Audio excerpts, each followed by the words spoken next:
by the look of it, you've come up in the world. I could say the same about you.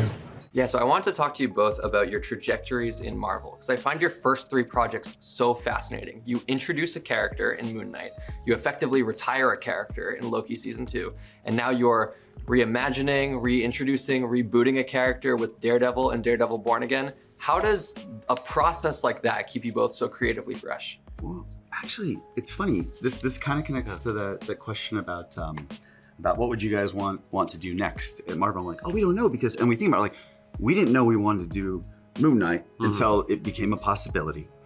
And at that time for us creatively, the thing that was keeping us fresh creatively is we're working on this project about this esoteric occult society called the Hermetic Order of the Golden Dawn, who just happened to use a lot of Egyptian iconography, magic, that no doubt the original comic books were probably inspired by, to some extent, some of those runs.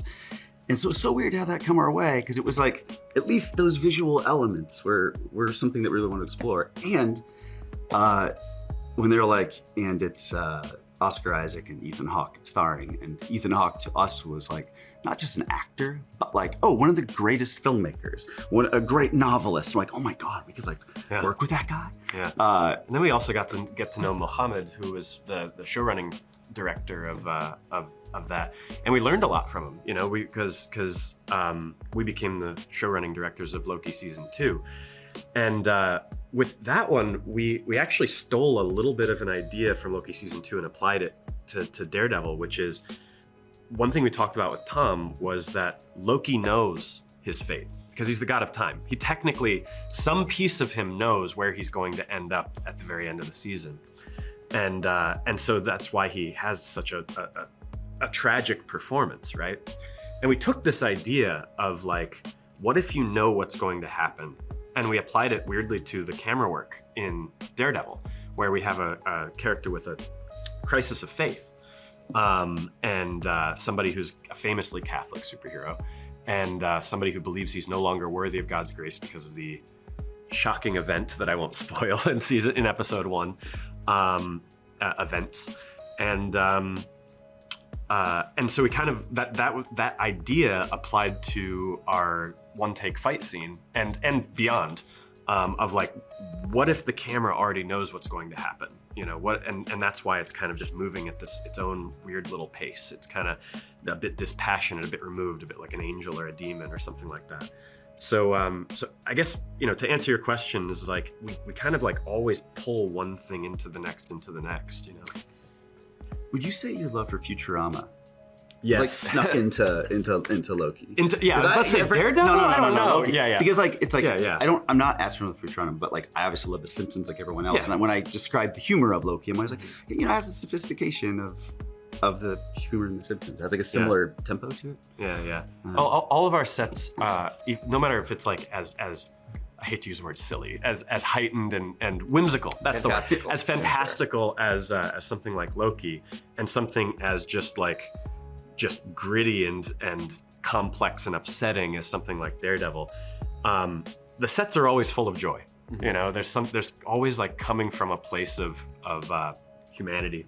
You know, and joy is a very human instinct, and so it's fun to work on them. We enjoy working on them, and we always kind of find like a through line that's interesting, and it's not always us just in dark cowls and eyeshadow. Yeah. It was so cool to get to do a crime drama at this scope. Yeah. That was like, something we'd always talked about, but our first crime drama would have been, you know, some $200,000 feature that we'd be very proud of. But to go like with these resources and these many geniuses and go do do streets this of New York. That's cool. To go off of that too a little bit, I do want to hone in on Daredevil before we get out of here. Yeah. No, I love hearing your guys' process, because like you said, you borrow something from each previous project, you bring it in. I was reading that when you took on Daredevil Born Again, you inherited a lot of what came before the creative overhaul. We know we're obviously going into season 2 production very shortly. Will season 2 be an exclusively Benson and Moorhead vision, or are you borrowing things that came from before the creative overhaul for that? Honestly, TBD. We don't. We don't. Sorry. I wish we knew. We were definitely directing episodes. Yeah, and there's definitely, one thing that with season 1 they were they liked essentially like a lot of the visual style, and they want to make sure that we keep that feeling, you know, keep that feeling alive. And we were just borrowing that feeling from the Netflix show, you know, but also, of course, always like evolving a few steps forward. I do want to address Moon Knight before we get out of here. I love that show. I love mythology, Egyptian, Greek, Roman, whatever it may be. Oscar Isaac said back in, I want to say fall of 2022, that there were at least discussions to do a sophomore installment. Have you guys spoken at all about a follow-up? No, No, that sounds awesome. no. Would you be back for it? I would love to work with Oscar and Ethan again. Did Ethan die? Yeah. Well, either way, let's bring him back. Yeah. We have a third personality we got to develop, you know? Yeah. I want Khonshu back. Saw a great video of someone dressed as Khonshu at a rave the other day, and it made me very excited. Yeah, I saw that I on Twitter remember too. that. I'm like, that is Yeah. such a specific character. It's like when you see like someone wearing like a very niche baseball jersey, like a random reliever on like a If AL you know, Central you know. team. Yeah. And Khonshu's so specific. Yeah. You look like you're thinking about something, Justin. Oh, I was daydreaming about working with Ethan and Oscar again. Yeah. Well, here's hoping you guys get the chance. But anyways, I know you got Born Again coming out very soon. Born Again Season 2. You'll be back in the director's chair. I think the future is right for both of you guys at Marvel. Awesome. Thank you, man. Appreciate you. No. Incarcerate, maybe. Kill? Never. I wonder if your darker half would agree.